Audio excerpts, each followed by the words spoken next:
Hello, Guillaume Chevalier here. So I will explain to you how to structure properly your machine learning pipelines. So that involves a lot of oriented object concepts and ways to put together some nice classes and objects to get your data flow well chained in properly into these objects, one after the other, and finally passing through, for instance, a model or many models to finally get an output prediction. So without further ado, let's dive in some code. Here we can see how you could normally program some machine learning pipeline. You would do some data pre-processing. Here is normalization by subtracting the mean and dividing by the standard deviation your data. You then would loop for a few epochs on your dataset that you would shuffle and ask your model to fit on. This is very basic. You then test your score with the normalization again, the prediction to have the prediction data to compare to the real labeled data. This will soon backfire.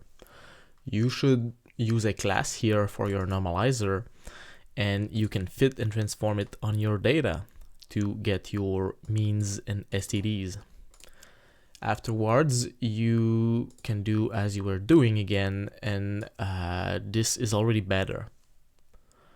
How you could implement the normalizer would be to build a class inheriting from a base class where you would define some data flow methods which you can thereafter override, such as the fit method to record some things, some state into your object, and followed by the transform method where you will apply the registered state to do the transformation.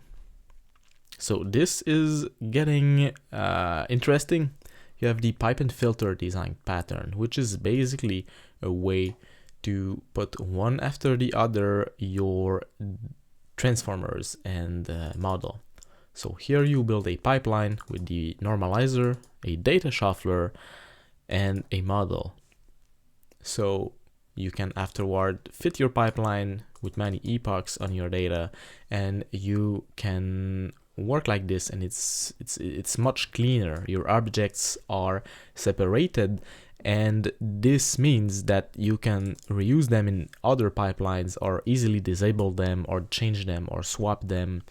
And this respects the oriented object programming principle that you want your code to be extendable. So this makes it very easy for maintenance and for working with your code. It's also good for unit testing, where you can unit test every class individually without the full data, without the full pipeline going on, and it's a very good way to ensure software quality into big machine learning pipelines, because this can get really big. You can imagine 100 objects into such a pipeline with loops inside the pipeline and stuff like that. It can go really deep. So, for instance, let's assume that you want to create some features before normalizing. So maybe you have some dates which you want to encode with a date to cosine encoder for the column 0 and 2, for instance. 0, 1, and 2, you have 3 dates that you want to encode, and you could have a categorical column in your third column of data in the 2D array that you would feed to this pipeline at the beginning. So you could have a one hot encoding of categorical with 5 categories, and yeah, you can add many transformations for your data into a pipeline like this. This is amazing. So you can then add some wrapper, also known as the decorator design pattern. You can add wrappers to your pipeline. So instead of just adding a data shuffler in your pipeline, you want to add it at the train time only to avoid shuffling your prediction data. You want to keep the order of the rows in your array when you transform your data for predictions and for evaluation and for model serving afterwards. So you have a train only wrapper that only will apply to a fit call and not to a predict call, for instance. So here, let's add the train only wrapper to the data shuffler. And you also see that we've added a mini batch sequential pipeline to the model to use a batch size of 128. So you quickly see how your pipeline can grow in size with various specialized classes that only do one thing. So here the cool thing is that your train only wrapper is reusable across every other classes. You could wrap anything with that. Same for your mini batch sequential pipeline, which is basically just a for loop where the data is trained. So you can also have lazy data loading. This is a very good practice in machine learning project. Okay, so assuming that you know the repository design pattern, which is basically just a way to load and save data from a data source. So the repository is often an abstract class, and you implement it in various different ways for having data loaded from objects, data loaded from disks, and from databases with the same abstract class interface. So you would register here a repository in the context that is passed to the pipeline, and this means that every step of the pipeline will have access to this repository if they want. Okay, so here let's say that we have a training data repository that we would have previously implemented and declared, and you can get all the IDs of every data point, of every data row in your data set. So this would be a list of, let's say, strings or integers. You can create an execution context that is, think of like a service locator or something like this. Assuming you know the service locator design pattern, it is similar to the singleton design pattern where you can have one instance of a class that is set. So for instance, you can set the type of data loader that you want to use, and here you specify it, you set it in the context. So you have the base repository abstraction to which you set to use the your training data repository implementation. So this is the context. You have the same pipeline and you add the context to it. So with good management of the data flow, the context will be registered to the pipeline, and when you will fit data, transform data, and predict data, it will have access to the context at every point in the pipeline. So here you could have a convert IDs to loaded data, and with a service assertion that your base repository is set. So basically this class needs this from the context, and it asks for it, otherwise it will raise an error. And this would, for instance, convert every ID to the loaded data representation, the loaded data point from your data source in a repository. So that is cool when you want to do mini batching and load the data lazily. So here you could have your data shuffler with a train only wrapper, and then a sequential queued pipeline that is like the mini batch sequential pipeline. This one can process things in parallel, one after the other, with many threads for every step it contains. That is very interesting class to speed up the calculations in your machine learning pipeline. That is a good design pattern to use. So here we would have a batch size of 128.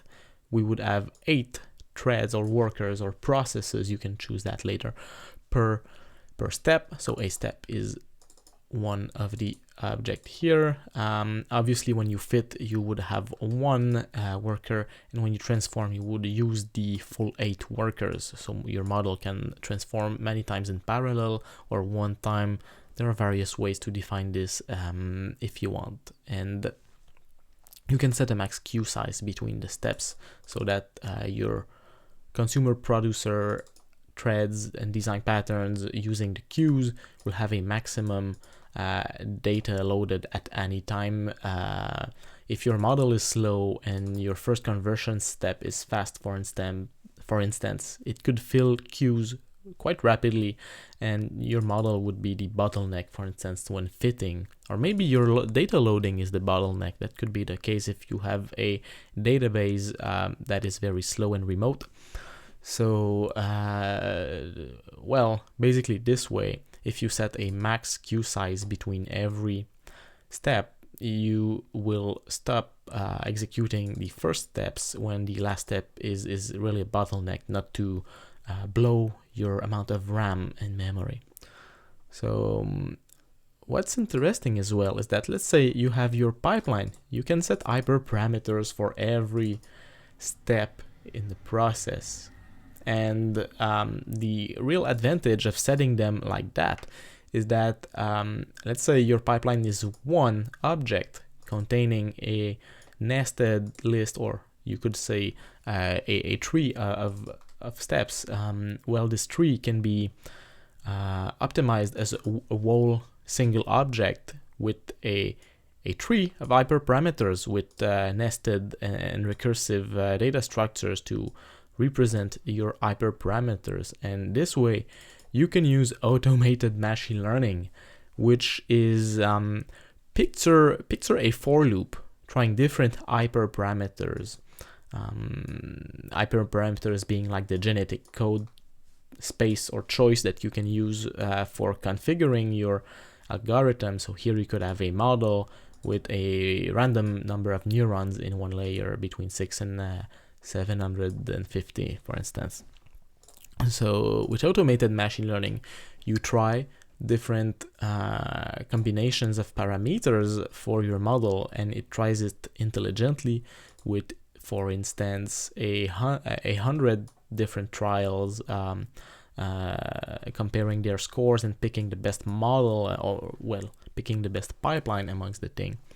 And with that, you can really optimize your hyperparameters, and you would specify a repository for that, and a number of epochs, the way to split your data, things like this.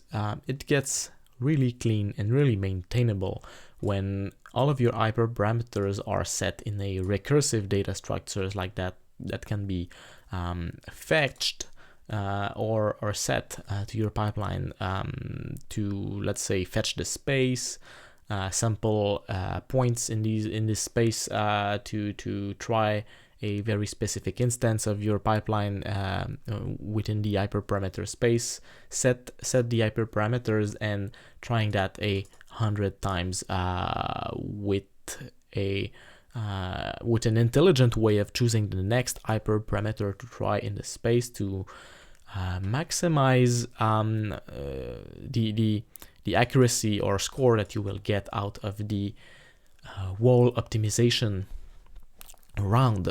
So there is an exploitation of the space and an exploration of the space trade-off, where at the beginning of the optimization you want to explore the space to later really optimize and pick the best points in the space.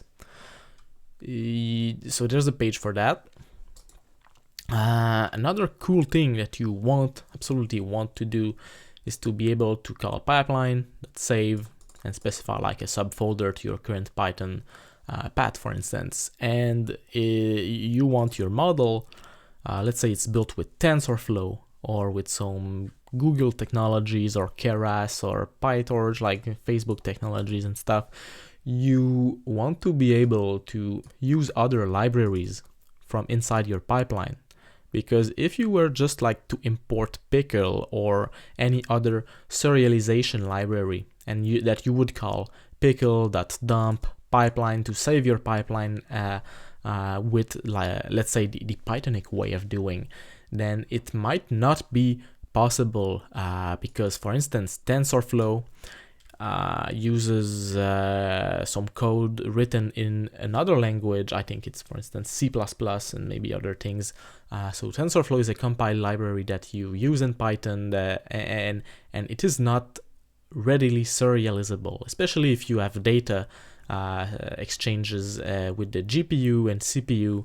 Then it might be impossible to simply save and serialize your model if it's not using the specific TensorFlow methods dedicated to that, such as TensorFlow savers and stuff like that.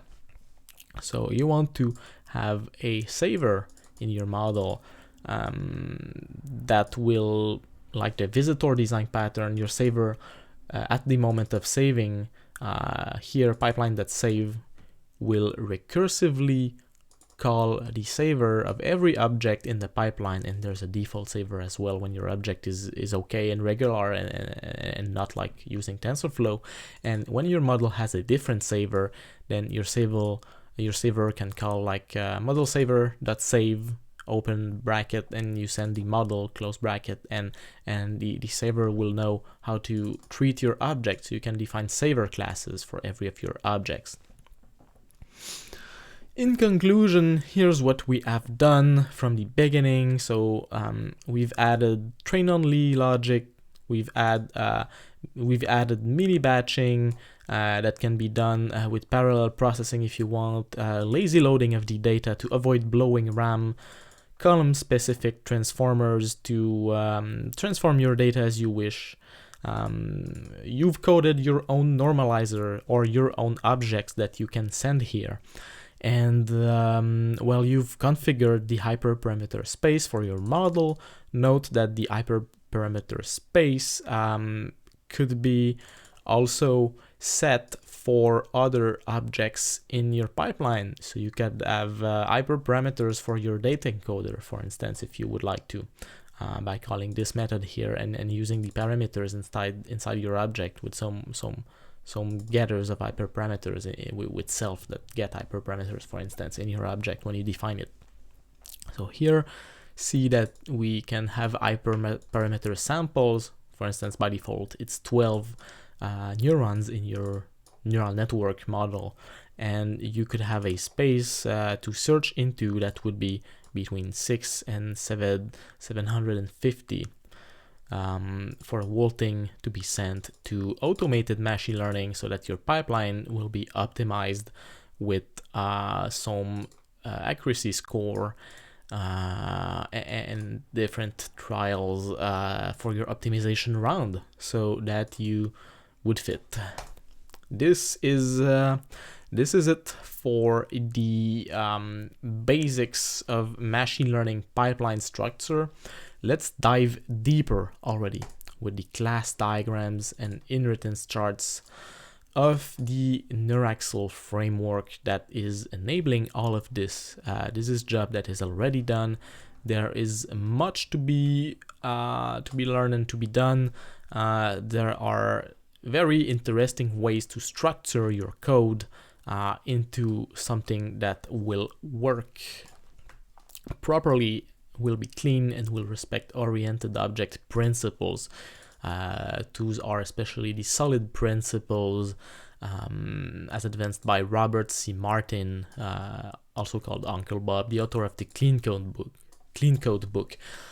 This book is my favorite programming book. I have read it probably twice already, excluding the times I've looked back at it for documentation and reference. But that is a really good piece of a book to read to advance your career as a coder. So let's say that you have an abstract class here. That's the ABC basic Python abstract class model. So you can have some mixins for a pipeline step that would have mutations, have a hyperparameter space, hyperparams, hashers, that will be removed though. Savers you've seen for the model, transformations with dot transform method. Steps can have context and recursive methods. This is all interesting. So this is the base transformer. So remember when we've seen in the previous page here, when you've defined a normalizer that is here, so you inherit from the base step. Okay, the base step is containing everything that you need to have some behavior like the one that is established here. So if we go back here, the base step is an object that inherits from the base transformer, but also adds a fit method. Okay, so here you see many different interfaces, like abstract classes mostly, for defining a few methods that you can use, and you combine them into your object here. So you can get and set hyperparam space and hyperparams, hyperparameters, I should say. You can have saver to save your model. You can call transform. You can call fit. You can get recursively a few things if your object has children's deeper inside. And this is really convenient, as you can add and remove more behavior with different mixins like that. This is the mixin design pattern to be able to use different classes to compose some specific classes with a specific behavior inheriting from all of the parent behaviors. So there are some composite design pattern things going on here. So the composite design pattern basically is an object that can contain other objects of its same type. So if we go back to the pipeline, let's get an example here. Okay, so a pipeline here contains objects, and among those objects can figure some other pipelines. So you can have pipelines within pipelines within pipelines and so forth in a nested tree data structure style way. So this basically is very interesting to compose your machine learning pipelines, let's say with all the funky ways you can imaging. So you have an ordered dict that could be used for setting and getting hyperparameters. You want it to be recursive, and like that you can have samples that would be sampled from a space of hyperparameters. So this you can get and set to the whole pipeline recursively from the outside of the pipeline with the root object, and you can dig into that with setters and getters, and that's very interesting. So you would have the base step that was seen above here. That's the base step here.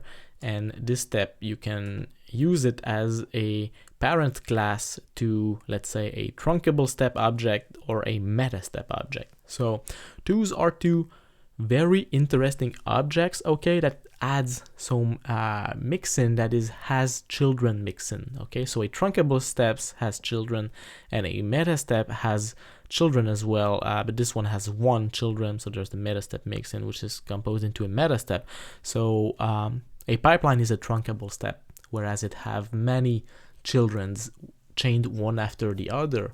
A feature union is a trunkable steps because it will transform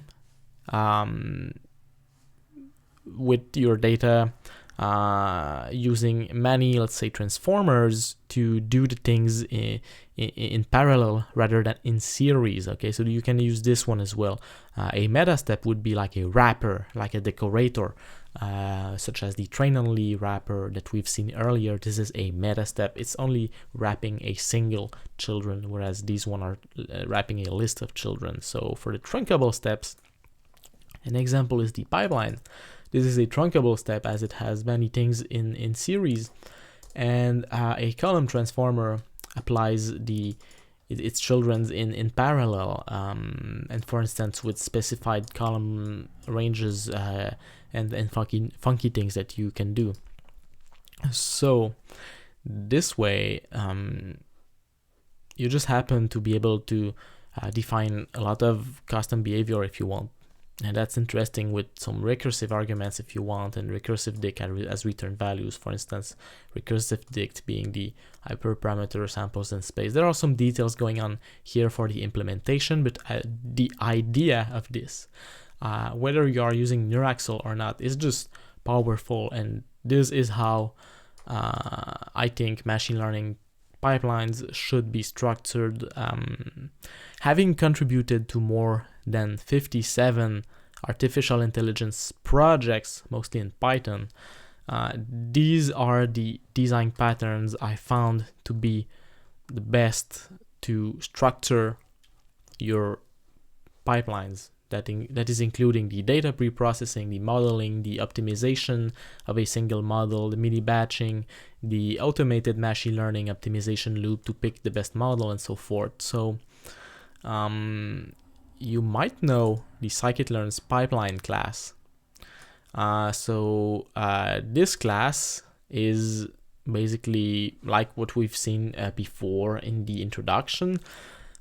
Here it is pushed further. So Neuraxle is inspired by scikit-learn, especially the pipeline class. And we found that the pipeline class of scikit-learn had some limitations with regards to hyperparameter spaces, for instance, but also the saving logic that was broken. For instance, the impossibility of simply saving a TensorFlow model within a pipeline. This required the savers with the has savers mixin here that is used in the base classes of Neuraxle and stuff like that. So here our pipeline can contain other pipelines recursively. We have lots of interesting examples, one here being very interesting. This is an example of a time-related feature engineering with scikit-learn. And so scikit-learn models are imported. And here we use the Neuraxle pipelines and column transformers and feature unions and stuff to do the work. So this is a data set to predict the bike demand. So there's without going too much in depth, we can define, for instance, a pipeline with some encoders of categories and some regressors. We can go deeper into this by trying different models and having different one-hot encoders for the different features and some scalars, and you can see that quickly things become more complicated as we add some data preprocessors and some encoding of our feature, for instance, over a day of 24 hours. That is a cyclic date time encoder.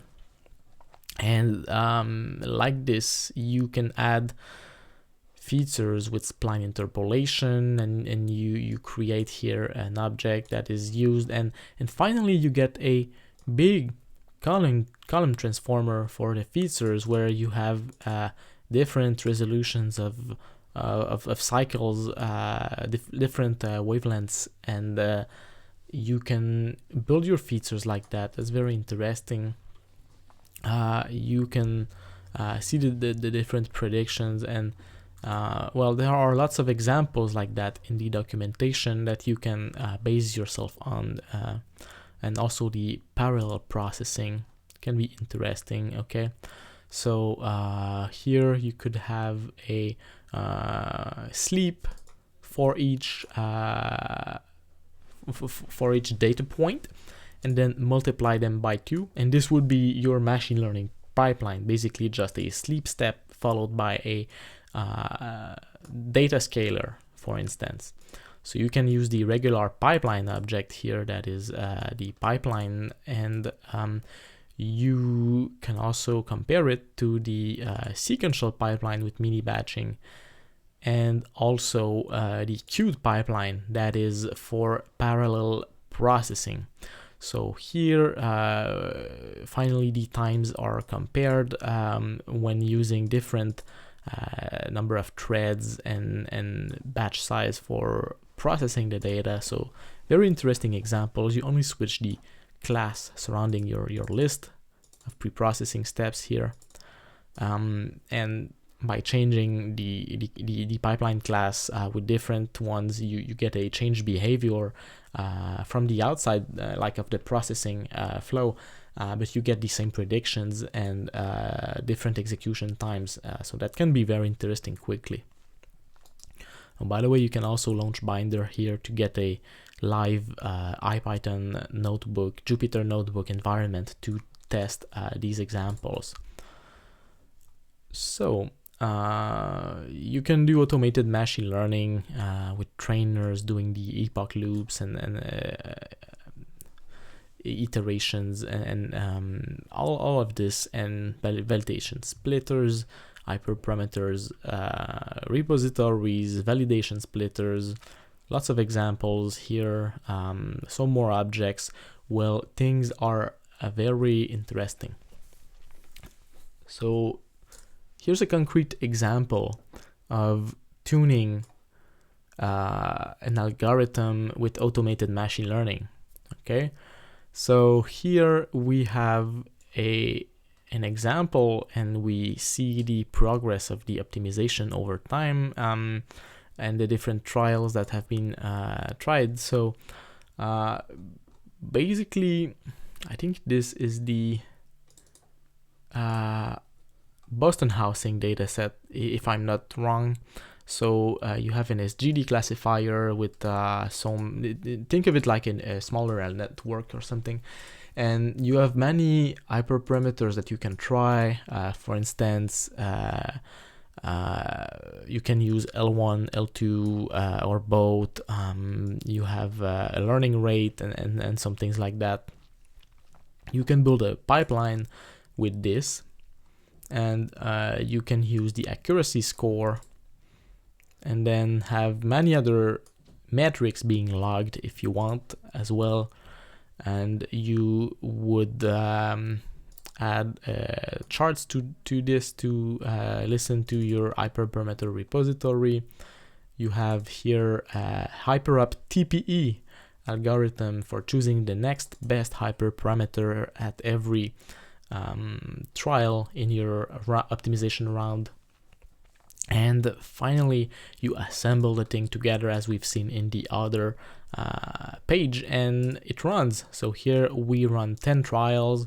We can see the output, 10 trials, and each with their different hyperparameter sample with a different learning rate and stuff and scoring. And at the end there is the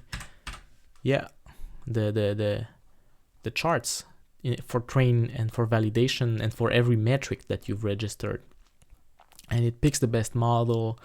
You can get the best model, predict with it, and you can even have model selection as an hyperparameter if you want. So this can be very interesting. For instance, here we have 3 classifiers. Okay, we have a decision tree with its hyperparameters. We have a ridge classifier as a classifier, and we have a logistic regression. And these 3 models are into a list, okay, of classifiers that you send to a choose one step of wrapper that is that will be picking only one of the models here that you specify at runtime, depending on which model was selected. So there is a model selection hyperparameter here that is you could see it as a one hot between the 3 models. That would be one hyperparameter that is added by this choose one step of, and when it chooses a model, it is this one that will pass through, like if it was without the wrapper in your pipeline, and that will be applied at any given epoch, or not necessarily epoch, but at every given trial. So for one trial, you would have one model, and for another the other model, and so forth. All this is interesting, but you need handler methods to process the whole thing. So we've seen earlier the fit and transform methods, okay? But something is not working, and I know that at this point in time, right now, in your mind, there's something that's missing, especially when I was talking about the context object in which we were setting a service locator containing the repository object that was used to load your data lazily.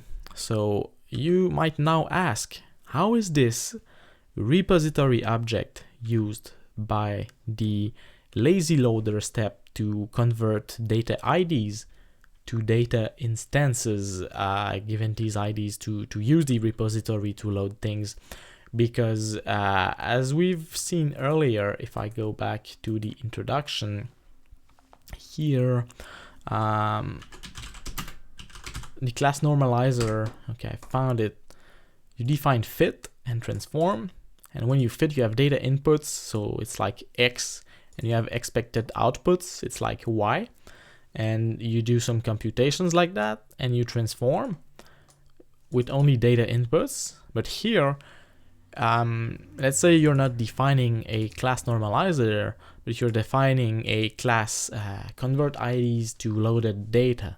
Here, then, in the transform method, you would need the data inputs. Yes, that would be a list of integers, but you would also need the context to retrieve the repository in the context and then ask for the correct data given the data inputs. Remember, later, like here in the with context, where we've added the execution context of our training data repository. Well, this context, I told you that it could be used inside any of these other steps, and especially this one here that requires this service to be set. Okay, so what's happening is that there are handler methods, okay, as expressed in this page here.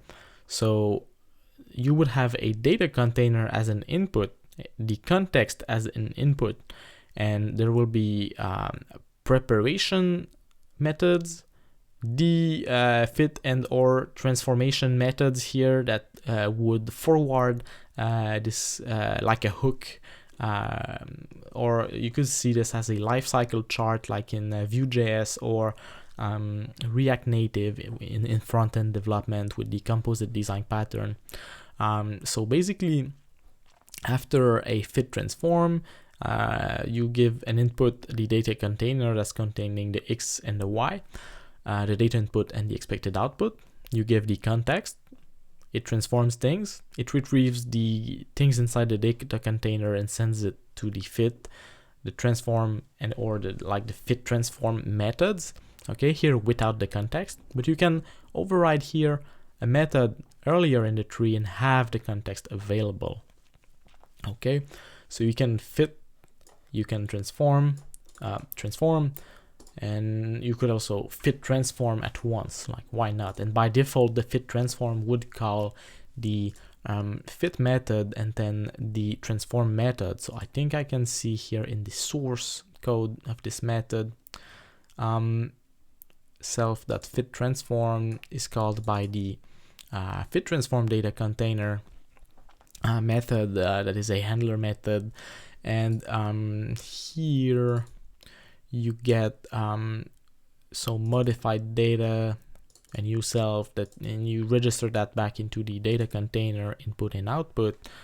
And finally here in the fit transform, well, you would fit and then you would transform. Here opening this is the exact same thing as directly calling dot transform. there's no difference. So you fit and transform in the fit transform, that's the same thing, but you can override this method here and do whatever you want with the context. So you could do like context dot get service data repository, and then your data repository dot load data from ID, giving your data containers data input IDs to do something with this here. So you could override this method here, or you could do it on did process, okay? Because how it works is that this method, if I can, okay, handle fit, I go in the source code. Handle fit, yeah. Handle fit is like fit, but you pass to it the context and the data is wrapped inside a data container. And what this allows to do is to, yeah, call the fit data container on it, which in turn will call self.fit with the data input and the expected output, both coming from your data container here with the x's and y's, and the context is simply ignored here. But what happens is that there's a life cycle here. The will process method is called before handle fit, before handle transform, and before handle fit transform. So if you have the same operation being defined everywhere, then you could just override the will process and load things and modify your data container with the repository just in will process or in did process in your step, the class that you will define, and like that you just get things to be working and just bypassing and ignoring the fit and transform methods that will be like an identity, not changing anything here. So basically the life cycle, so there's a side effect you can apply before any step method. So same here, and same here. There's will fit transform, will fit and will transform that can vary depending on what you want to implement. And there's finally fit transform, fit here, and transform. So there's also predict, but basically predict is like just a transform, but it is preceded by self.set train to false. So this means that a predict will disable the train mode, train being an attribute of every step, like a state.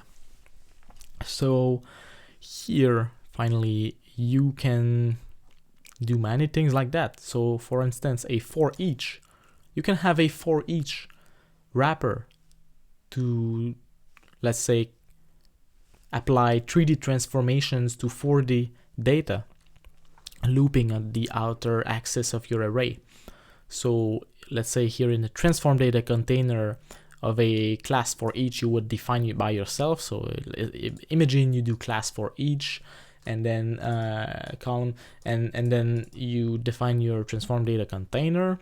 Well, here you have your data container, and how you use it is that you loop on the data input, expected output, and even the ID of it, and you create another data container that is your wrapped children. Okay, so this is the meta step containing a composite design pattern children inside your for each, because remember, your for each is wrapping another pipeline, for instance. So like the train only wrapper, you have a for each that wraps another step that could be a pipeline. So here you loop for every data in your container, and you call your wrapped step, and you transform for every of this. So you create a new data container here, and you also pass the context with the current data in your loop. So at the end you append to the output final data container, and you return that, and that's it. So you have implemented a for each loop. You could create a toNumPy object, just overwriting the will process. Okay, will process data container context here. and you return to NumPy of this container. That's a method that already exists here in this framework, but you could do it manually for sure for pandas or any other TensorFlow data you would like to process in the GPU, or like 2 GPU. You could have a 2 GPU here processing a tensor in your data container, for instance, if using TensorFlow or PyTorch. And you can build things like this.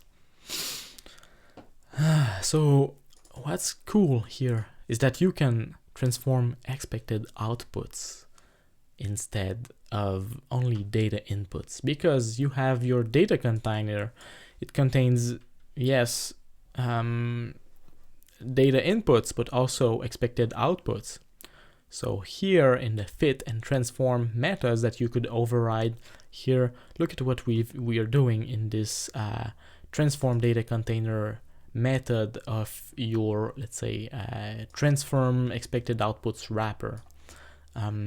So what you can do here is to take your data container, create a new one. Inside of it, you set the data inputs as the outputs. You set the IDs as the IDs there, and you set no output. So you're setting the outputs into the inputs of a new data container that you pass to your children here. So basically taking the y's, putting them in the x's, and wrapping that like that, and sending it for processing to your children, and getting some output out of that. So for instance, you would have a label encoder for your y data that you want to do like a one-hot transformation on your labels for your neural networks training.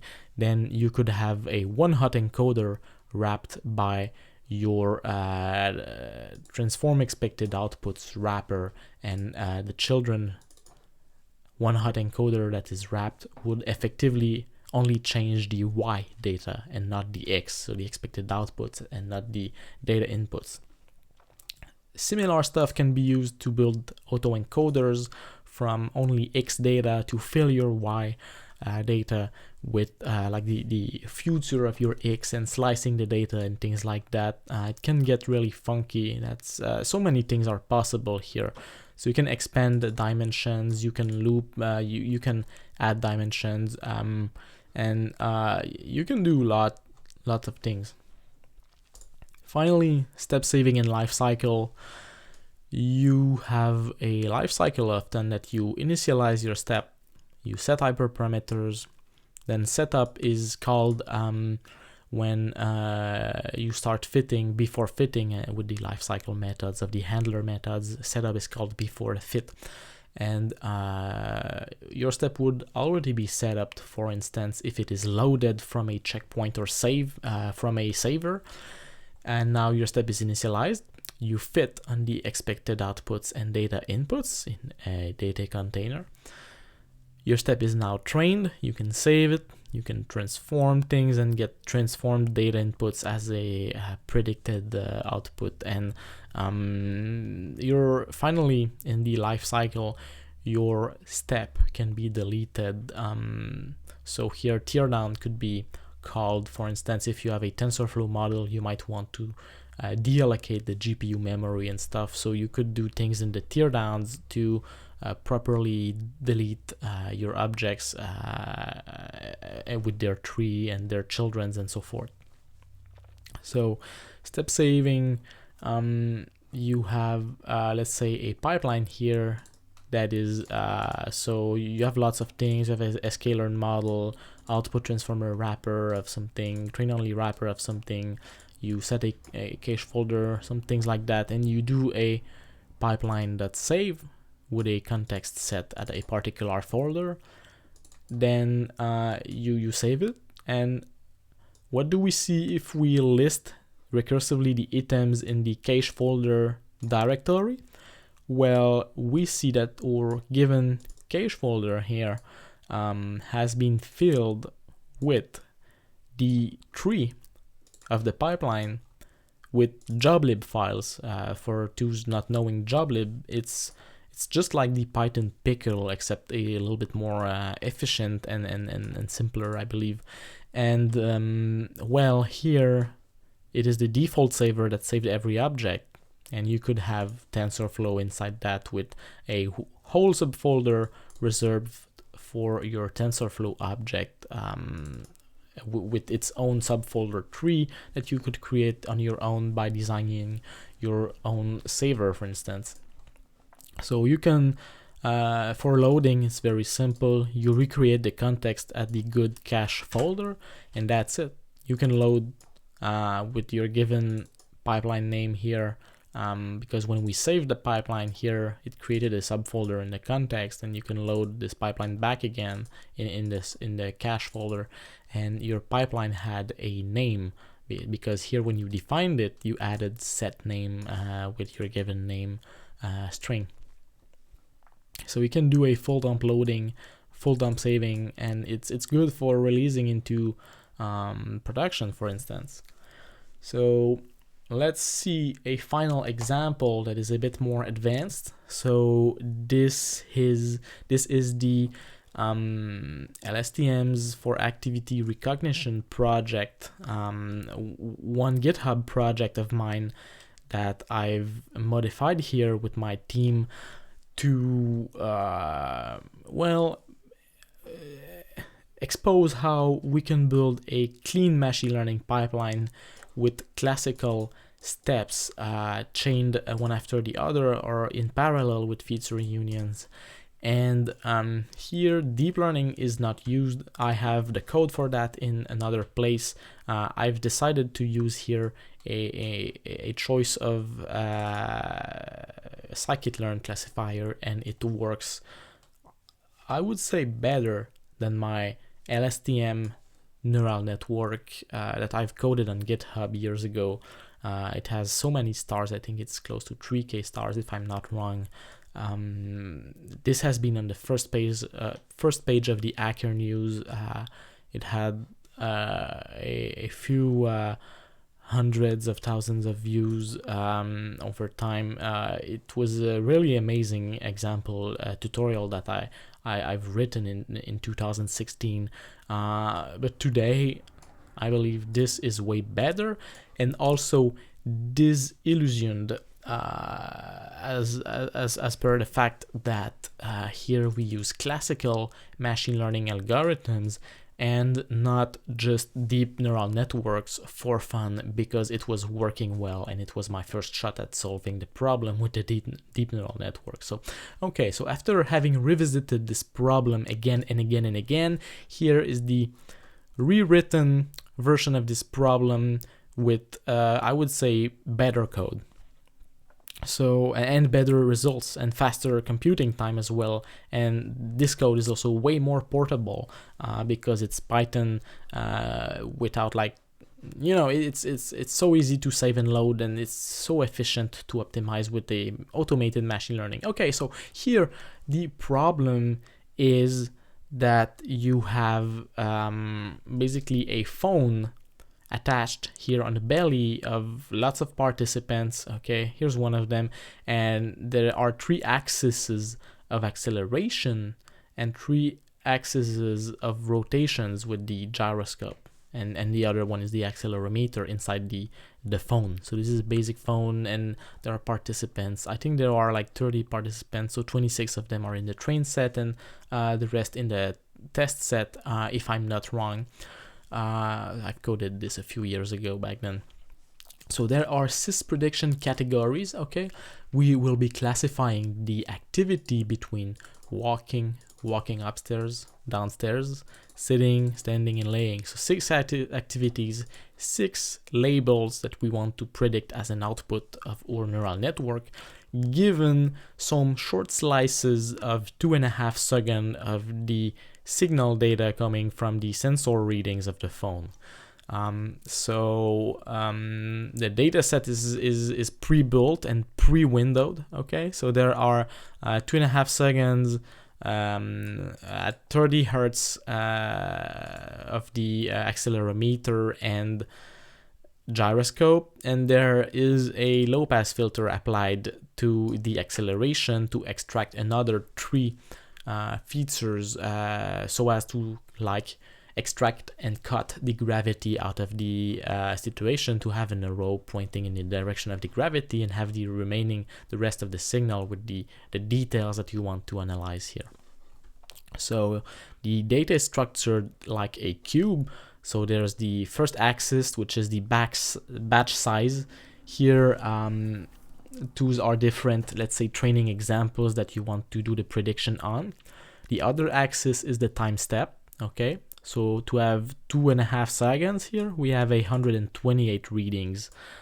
So this here is as if this axis 1 would be 128 long in length.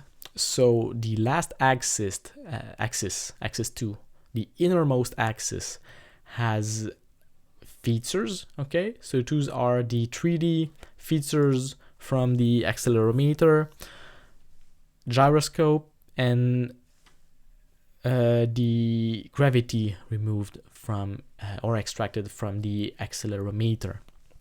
So this is 3D data for the X, the Y, and the Z for the accelerometer, the gyro, and the extracted accelerometer. So it makes 9 features. So this axis is long by 9. So we have a 3D data cube of shape, batch size, time steps, and features. So it's like here I think we can load the data set and see the shape of the data. Yeah, okay, so here we load all data with the routines I've defined above, and it's there are like 3,000 examples. It's 128 in length for each of them because of the windowing. That is the cutting of 2.5 seconds for each example with 50% overlap, and there are the 9 features at the innermost axis. So this is for the X data, okay?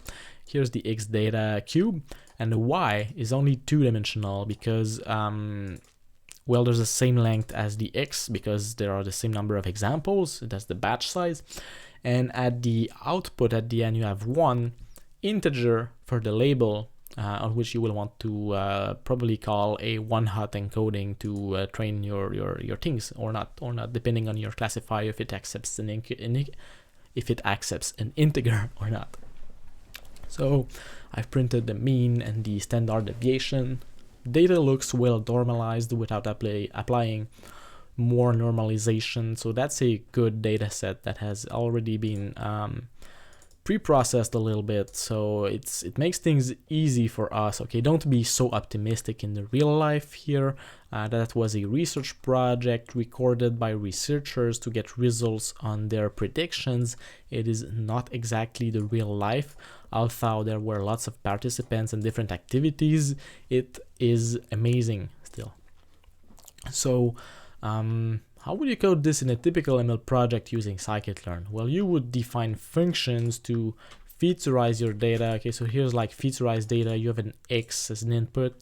You return the featureize data, and this is a concatenation of many different things applied to your data. So like min, max, median, peak, fast Fourier transform, bin, and its value, and wavelength and stuff. So this is all cool. Okay, you've applied your transformations and you concatenate them in the innermost axis, so you change the feature axis only.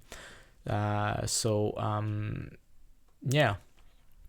you basically made your 3D data only 2D here by, well, crushing the time step dimension by using the max and the min and the median and stuff. So you've pre-processed your data to create 2D features out of your 3D cube to get like a flat representation of your time series data for the model to see the data in a more like uniform way. Or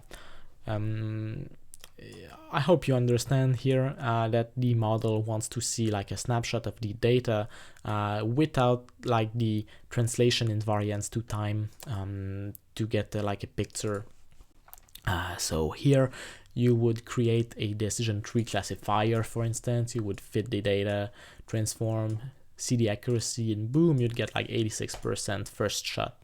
Yeah, that's the real accuracy. I get first shot from this small code here that was totally random. I just create random features off the top of my head. I choose like a random classifier that looked good, decision tree, you know, interesting. That's always not bad if you have good features. So here it gives that, bam.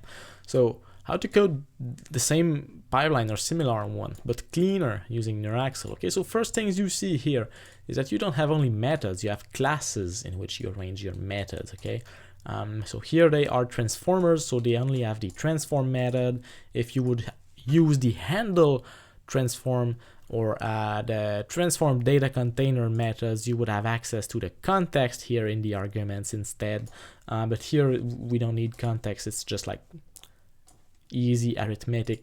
So you do that, and also you would define lots of different classifiers. Okay, so here we choose among 5 classifiers, scikit-learn classifiers. Okay, so we get linear models, trees and stuff, random forest as well. This one is quite good, I think. And we define an hyperparameter space for them. Okay, so we define your decision tree classifier. We use the Neuraxle's scikit-learn wrapper to add the hyperparameter space here properly, and we set its name so that we can see properly the results of it later on in the print logs and stuff.